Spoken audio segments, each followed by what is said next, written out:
Good morning, good afternoon, and good evening, everybody. Thank you for tuning in to another Supatease video. And in today's video, we're going to be talking about my favorite specialization so far in the Midnight Beta. Finally, Unholy Death Knights, after how many years?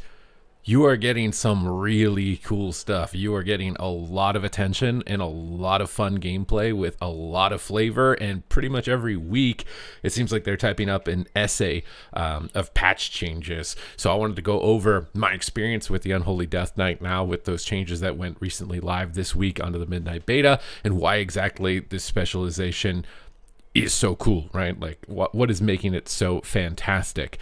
So one of the first major things that I noticed is that they have redesigned Soul Reaper, and Soul Reaper is just basically going to cause everything you do to the target to take more damage rather than being an execute, but you can only use it in execute range. So it does like amp up your pressure on targets in that range. It gives you more of kind of the execute flavor still there without needing to do direct damage with the spell. And it has huge synergies with so many of the other talents that they've now given to you. So like the Erase Abomination, which when it's up, the disease cloud causes the target to take 20% more damage from all of your minions. And you can see they've moved the Erase Abomination just right above the Soul Reaper. So when you're combining those two things together, you get a lot of damage modification and a big boost, like a big juice of hits of damage right there. And Putrefy, which is the new spell they've introduced to Death Knight at the beginning of the beta, which will now summon a lesser ghoul, does damage to the target, and it explodes. And you can have max charges of 3. They've added a bunch of synergies to this, things like reanimation. When you putrefy a lesser ghoul, it will reanimate into a Magus of the Dead. It will amplify your damage toward the target. There's just a lot of really cool effects with the ghouls, more so than just summoning in this pet that's kind of like clawing at their face and auto attacking. It has synergies with your talents, so it's a combination of trying to manage summoning them in while also sacrificing them to amplify other elements of your class's kit. So I thought that was really cool. You have a nice balance between AoE and a nice balance between kind of like single target damage. I do kind of expect like things like this Commander of the Dead where you get like damage modifiers, by 50%. You could see where things start to go crazy, right? Like you got the the Soul Reaper damage modifier, the Abomination damage modifier, and the Commander of the Dead modifier. These are types of things that I'm expecting are going to get reined in, but the flavor is still there. The flavor is still really good. I've been really enjoying it. Army of the Dead on such a low cooldown as well. You just get this big kind of amp moment way more frequently than you were able to in the past. Our Apex talents are really cool and actually transform the animations of your spells. They transform Death Coil and into Necrotic Coil, and you gain the ability Graveyard, so you get like this souped up version. It's almost like when a Demon Hunter goes into Metamorphosis.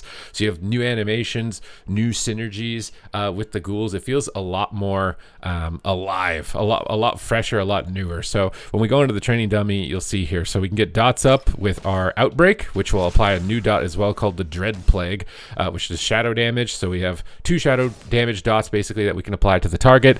When we empower our pet with Dark Transformation now, we're going to get access to Soul Reaper regardless of the health of the target. So we can get that 20% damage mod immediately.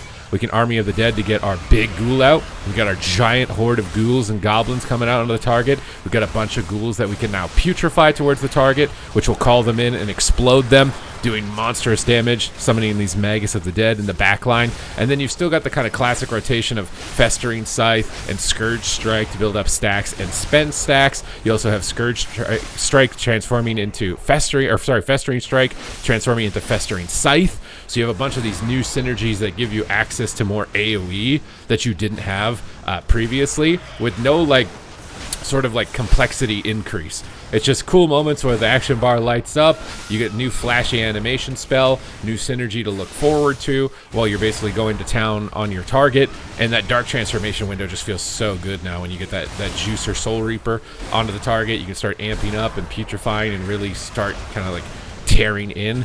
It feels way better than before, where you had like 10 different cooldowns with Unholy Frenzy, and you were trying to like stack them all up, and they were all desynced. They didn't really line up. You can see right now, Dark Transformation, Army of the Dead, both 22 seconds away from coming out cooldown. So you don't got to be worried about like, should I wait 10 seconds, or how am I going to line up these cooldowns exactly? They're just paired up perfectly to line up right when you want to do that hit. So you have that big Scourge moment where you're basically Arthas coming out of Icecrown Citadel, and you're just absolutely hammering down on anybody coming your way. Empowered all your pets, Soul Reaper up, Army of the Dead, call in the Scourge, and like you can hide the UI and really experience like how insane it is. All these different ghouls, putrefaction, calling in more ghouls. It's very fun. I very much so love the flavor on this. I think it's still holding strong into the Death Knight identity. You don't have to worry about that kind of like building up stacks on a target and then worried about like trying to switch if you need to. Your AoE is a lot more guaranteed, a lot more straightforward. It's a lot more modern, and I feel like it's just going to get more and more modernized, right? It's very similar to kind of how the Ret Paladin rework went, where they kind of streamlined everything and made everything kind of a bit easier to understand, more straightforward. This feels very much the same. You still have proc gameplay, you've got dot management, you got pet management, but the pet feels way cooler. Your cooldowns sync up way better. You got all these sick animations that are just flying off the screen. Pretty much everything is an improvement. Everything about it is a vast improvement from its previous iteration.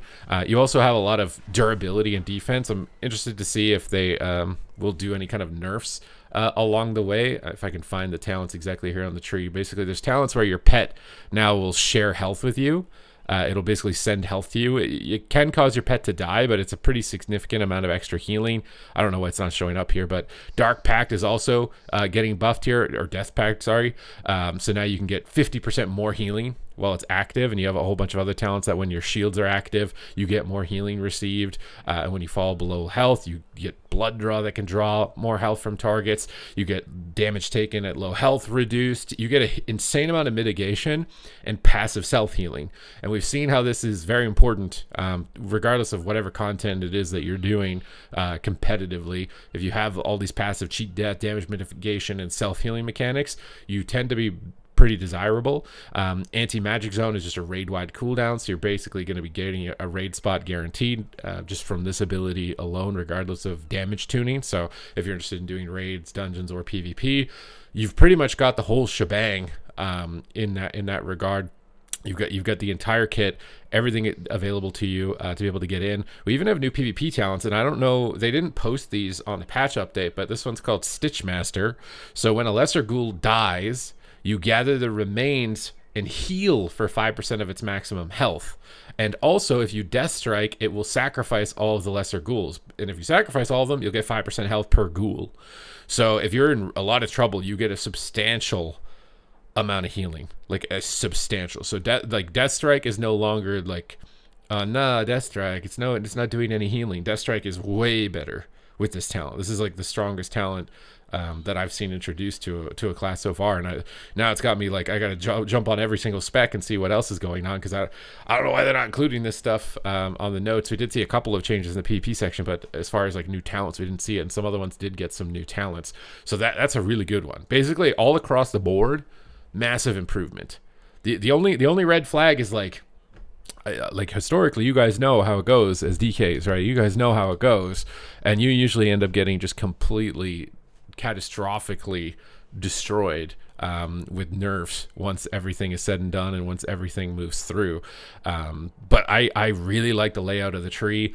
Disease damage dot focused on the left side, minion summoning and focused on the right, with a kind of like interesting buff synergies that you can take towards the center of the tree. I love the layout, strong mechanics, great visuals, feels solid rotationally, nothing cumbersome with cooldown management. You still have the core components that you'd come to expect from Unholy Death Knight, with just significant improvements. That's why, to me, this should be like the gold standard for all of the specializations moving forward in terms of streamlining them.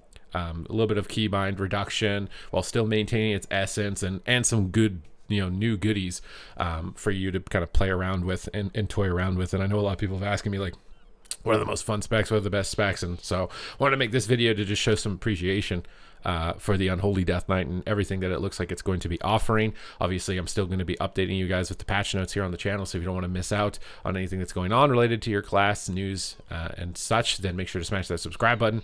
Your support is greatly appreciated, and you won't miss out on any of that. And we're going to continue to do kind of weekly, bi-weekly tier lists as well as tuning goes on, and now that we can actually do more active testing. And I do believe there's a PvP test coming forward here, either on the 8th, I think, or the 18th. I think it's the 8th. And it's the playing against AI, like the new training grounds they're introducing to try and help new players get into PvP. So there's like a training mode where you can queue and it fights against NPCs. I'm a bit worried that it's not going to be used as a training ground. It's going to be used to like farm marks of honor, if that's possible, in a way where you don't even have to PvP. I both think it's a good idea, because I think, like, I've played other games like League of Legends where I played against bots to figure out how to buy items and last hit, because I didn't want to play with people and not know what I was doing. So I do think that that type of mode is good for introducing people, but I'm worried that if it also doesn't have any rewards, people are very reward driven in the game. So are they even going to use it as opposed to do something that would actually provide them rewards? But if it does provide rewards, does that mean that like the random battlegrounds are going to lose participation because it's just a path of least resistance, right? You can fight against bots that we don't know what they're going to do. I'm kind of interested to go do the PvP test for it, just to see what the bots they've cooked up can do. Like how strong are they? Like a 1500 rated player? Are they a gladiator level player? Like how good are these bots relative to the regular player? What type of item level are they wearing? There's a lot there, because obviously I think that the main thing with Midnight is that they're trying to make this more appealing for returning and new players. So less cumbersome, less keybinds, no add-ons, training modes, new player experience, onboarding. That's where their focus is. So, and I think focusing on that is good in terms of trying to get new players in. So I'm definitely going to keep my eye out on that testing and playing for that. But I just want, again, this video is just to break down Unholy Death Knight and show you like this is solid, bro. Like this is nice. This is barring they don't completely destroy you on tuning, it looks like it's going to be really fun. It looks like it's going to be really fun. So I hope you guys enjoyed the breakdown. Thank you guys very much for watching, and I will see you in the next one.